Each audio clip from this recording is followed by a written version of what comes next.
Aux confins de l'Aveyron, de la Lozère et du Cantal, c'est un plateau fort d'une identité à part. L'Aubrac partage ses 2200 km² entre ses forêts et ses immenses pâturages fleuris. On y trouve sa plus belle ambassadrice, la vache Aubrac. Une race laitière à la robe fauve. Dans l'élevage de Géraud-Valadier, on compte plusieurs Aubrac, mais aussi des cimentales. Ces vaches vivent à l'extérieur tout l'été, même pour la traite. Un moment que l'éleveur partage avec les visiteurs 2 fois par semaine. Il faut emprisonner le lait pour pas qu'il remonte dans la mamelle. Okay. Et puis vous tirez vers le bas, tac. Voilà. Ça marche moyen avec moi. Et là, ça va aspirer pendant environ 3-4 minutes et à peu près 7 litres de lait. Pour nous, c'est vraiment très important de montrer la façon dont on travaille. Et c'est vrai que les consommateurs aujourd'hui sont de plus en plus exigeants, ils sont de plus en plus curieux. Et je pense que c'est bien, ça va dans le bon sens. Hein. Le lait des vaches de Géraud a le doux parfum des pâturages de l'Aubrac. Ce plateau possède une diversité florale parmi les plus riches d'Europe, que ce groupe est venu observer de près. Et on commence par la plus emblématique du plateau, c'est la cistre. Donc ces vaches sont nourries qu'avec de l'herbe fraîche ou du foin. Il n'y a pas de soja, il n'y a pas de maïs, il y a des compléments en vitamines et voilà, c'est tout. Mais certaines de ces plantes sont plus faciles à dénicher qu'à prononcer. Dactyle, Méré. Disons que j'ai vécu en campagne tout le temps et je ne savais pas qu'il y avait autant de choses dans nos campagnes. Cette richesse du terroir de l'Aubrac, on peut aussi la déguster. Dans ce buron, une bâtisse occupée jadis par les éleveurs, aujourd'hui transformée en restaurant. Qu'est-ce que tu veux? Tu veux ça? C'est là que Philippe, le jeune chef, prépare son aligot, une spécialité à base de fromage.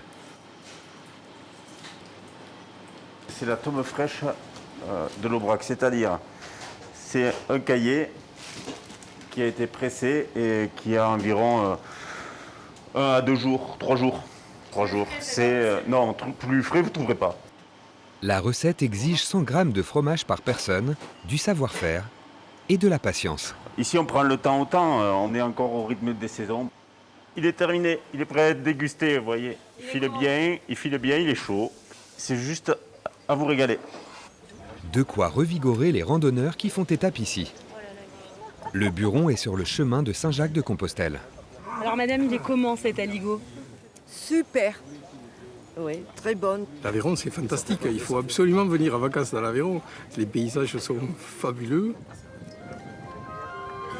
Mais ces plateaux ne font pas seulement le bonheur des randonneurs, des éleveurs et des gourmands. Les parfumeurs y trouvent aussi leur compte. Car une fois par an, ces pentes verdoyantes se parent d'un blanc éclatant aux effluves délicats. C'est la narcisse, la perle de l'Aubrac. Ici, on la récolte encore à l'ancienne, à l'aide d'un simple chariot à peigne.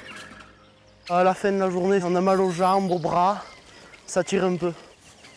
Historiquement, les cueilleurs sont aussi des éleveurs bovins pour qui la narcisse est un complément de revenus. Entre 1 000 et 2 000 euros par récolte, une fois par an. C'est un moyen d'avoir un peu d'argent de poche pour l'année qu'on peut se faire relativement facilement, quoi. Et que la nature vous donne. Et que la nature nous donne. Donc il faut en profiter. La pesée reste aussi dans la tradition. C'est l'épicier qui en a la charge pour le compte du parfumeur. Et 21. Il connaît le juste poids. Ah mais il faut faire bon poids. Il faut faire bon poids pour le client et moi pour mon patron aussi. Si c'est comme ça, c'est pas bon pour eux. Et si c'est comme ça, c'est pas bon pour moi. Voilà. Ça, c'est peser juste. Après la récolte, direction la distillerie. Les fragiles narcisses doivent être traités au plus vite. Plus les fleurs sont fraîches, plus elles gardent leur parfum. Et c'est précisément pour cette fragrance qu'elles sont collectées. C'est le même principe que le café, où le café, on fait passer l'eau à travers le café moulu. Là, c'est du solvant. Voilà, là c'est du solvant. Et là, le solvant, il se charge un extrait de narcisse et le solvant, on va l'évaporer pour avoir un extrait pur de narcisse. Après plusieurs heures de lavage, 1500 kg de narcisse donneront 3 petits kilos d'extrait pur, qu'on appelle la concrète. Alors là, si vous voulez, dans le seau, vous avez entre 7 et 8 tonnes de fleurs. Ce concentré de fleurs produit une note très verte, fraîche, appréciée par les parfumeurs de Grasse. On peut ainsi retrouver un peu des prairies sauvages de l'Aubrac dans quelques-uns des plus célèbres parfums du monde.